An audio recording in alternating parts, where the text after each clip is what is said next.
শহরের এক ব্যস্ত মোড়ে থাকত একটি রাস্তার কুকুর। তার রং ছিল ধূসর, এক চোখে সামান্য আঘাতের দাগ।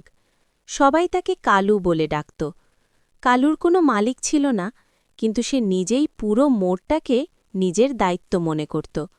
সকাল হলেই সে চায়ের দোকানের সামনে বসত, কেউ বিস্কুট দিলে লেজ নাড়ত, আর কেউ তাড়িয়ে দিলে চুপচাপ সরে যেত।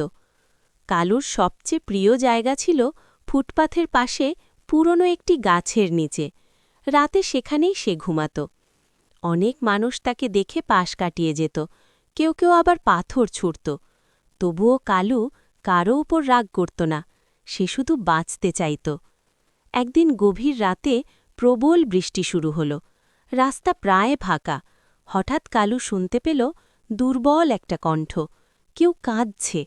সে এগিয়ে গিয়ে দেখল একটি ছোট মেয়ে রাস্তার ধারে পড়ে আছে, হয়তো পরিবার থেকে বিচ্ছিন্ন হয়ে গেছে। মেয়েটা ভয়ে কাঁপছিল। কালু মেয়েটার পাশে বসে পড়ল, নিজের শরীর দিয়ে বৃষ্টি আটকাতে চেষ্টা করল। মাঝে মাঝে জোরে জোরে ঘেউ ঘেউ করতে লাগল, যেন কেউ শুনতে পায়। অনেকক্ষণ পর একজন অটোচালক শব্দ শুনে এগিয়ে এলো। সে মেয়েটাকে উদ্ধার করল এবং পুলিশে খবর দিল। পরদিন খবরের কাগজে ছাপা হল, রাস্তার কুকুরের বুদ্ধিতে বাঁচল শিশুর প্রাণ।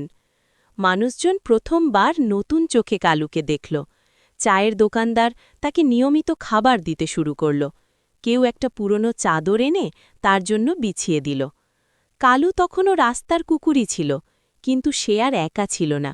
সে প্রমাণ করেছিল, ভালোবাসা আর মানবিকতা শুধু মানুষের মধ্যেই সীমাবদ্ধ নয়, কখনো কখনো সবচেয়ে বড় হৃদয়টা থাকে একেবারে রাস্তায় পড়ে থাকা একটি কুকুরের বুকে।